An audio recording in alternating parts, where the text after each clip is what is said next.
Dan Bongino's biggest mistake. It will probably haunt him the rest of his life. Hi there, crypto fans. Hi there, remote viewing fans. Dick Allgaier here. Another beautiful day at Ethereum Place in lovely Honolulu, Hawaii.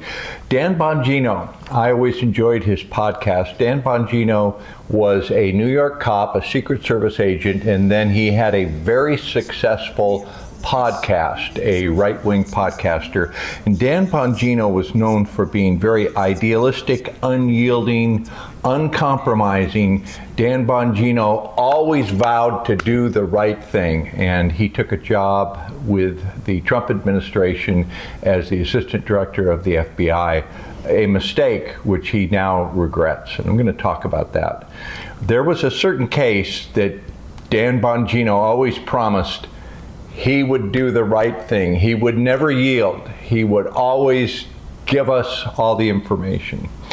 And then Dan Bongino discovered that there are entities so powerful and so ruthless that you simply cannot challenge them. You can't fight them. Maybe entities that Dan Bongino doesn't even understand who exactly they are, but he well knows. He knows very well right now that there are entities that you just can't fight.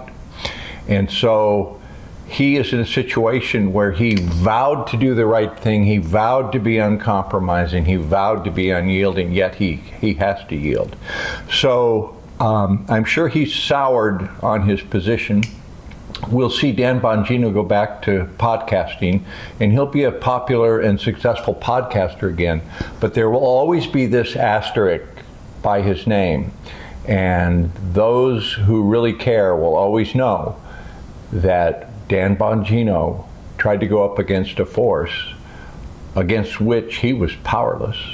So that's Dan Bongino's biggest mistake, was vowing to go fight something that you can't fight.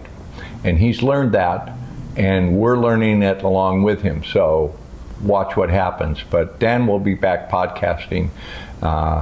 Interesting guy. I like Dan Bongino, but he made a mistake and he'll pay for it, but he'll still be successful. So long.